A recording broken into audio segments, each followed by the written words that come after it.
everyone, I just wanted to do a quick video on a new watercolor paper that I just received.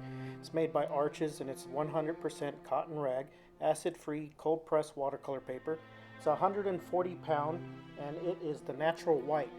I purchased this paper on Amazon for a really great price, so you may want to check it out. I believe I got it for $27.99. I'll put the link in my description in case you want to take a look at it. Normally, now this is a pack of 10, so you get 10 full-size 22 by 30 inch sheets, and that's a pretty good deal for $27.99. Normally, you would pay between $40 and $50 depending if it was on sale somewhere. So this is a good time to stock up on this paper. It's made in France. Like I said, it's 100% cotton, and with this being 140 pound, it's pretty thick, so it won't buckle as much. I plan on taping this watercolor paper down when I use it. I wanted to take a minute to show you how to cut watercolor paper. It's really simple. All you have to do is just fold the paper in half.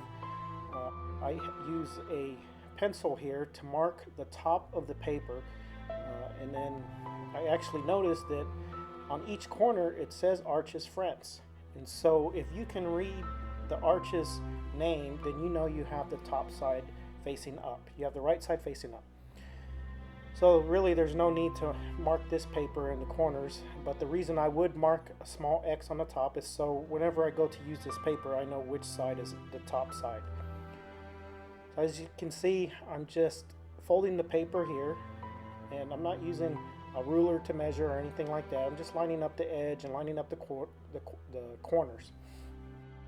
So once you have your paper lined up real good, just run your hand down the middle, then get your burnisher and just run it up and run it down. And this paper is a little thick, so you can see it's got a little give. But once you do it, you can kind of hear the paper making a little crunch noise as you burnish it. So this is what I'm using here. You can get these at Michael's or Hobby Lobby. You can even get them on Amazon.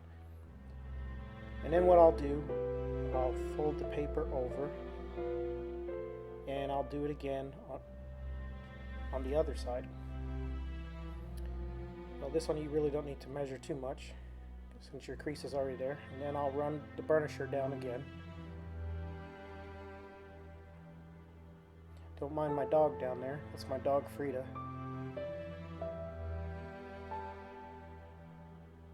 And I'll fold it over one more time.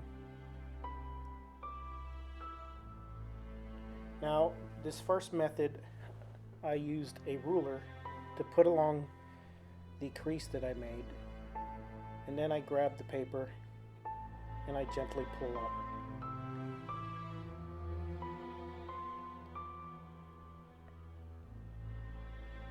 And it will tear right along the crease that you made. So you want to continue to do this till you get to the bottom. You may want to get a longer ruler, but if all you have is a 12-inch ruler, it'll work. It'll work just fine. So just continue tearing the paper and pulling it up towards you. And just use a little caution so it doesn't, so you get a nice clean tear. You don't want it to get away from you. For this first method, I use the ruler. In a second, you're going to see me. The second method that I use, I just simply tear the paper without the ruler, and I actually like the second method better. So now I have two sheets. From one 22 by 30 inch sheet gave me two half sheets, and you can see that it says Arches France on the top of both of them. So that's how I will know that this is the right side of the paper.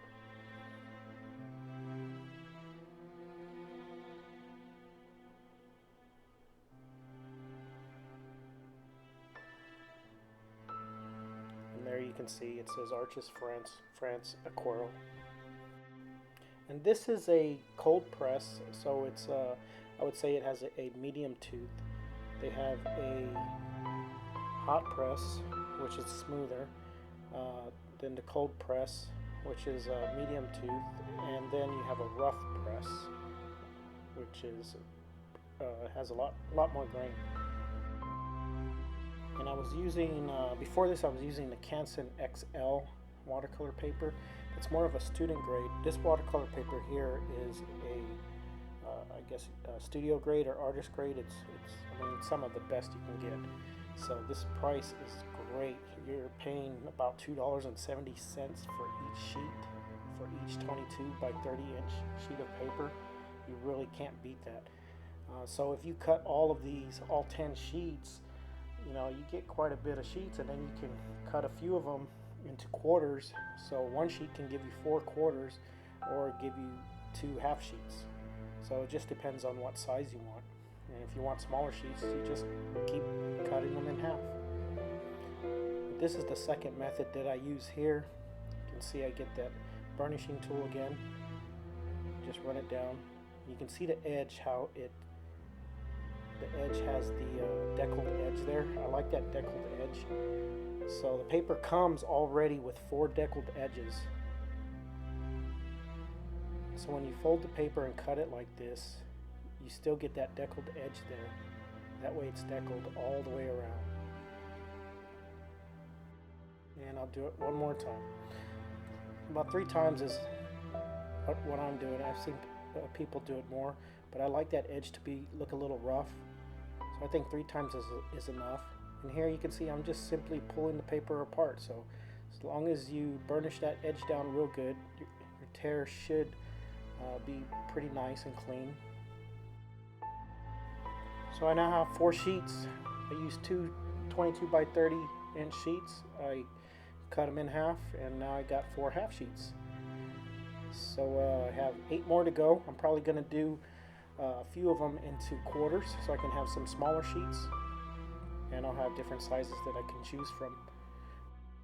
Thanks for watching, everyone. I hope this helps some of you out there. Keep an eye out for my next video. I'll be using this paper with my next painting, and I'm sure I'm gonna love it.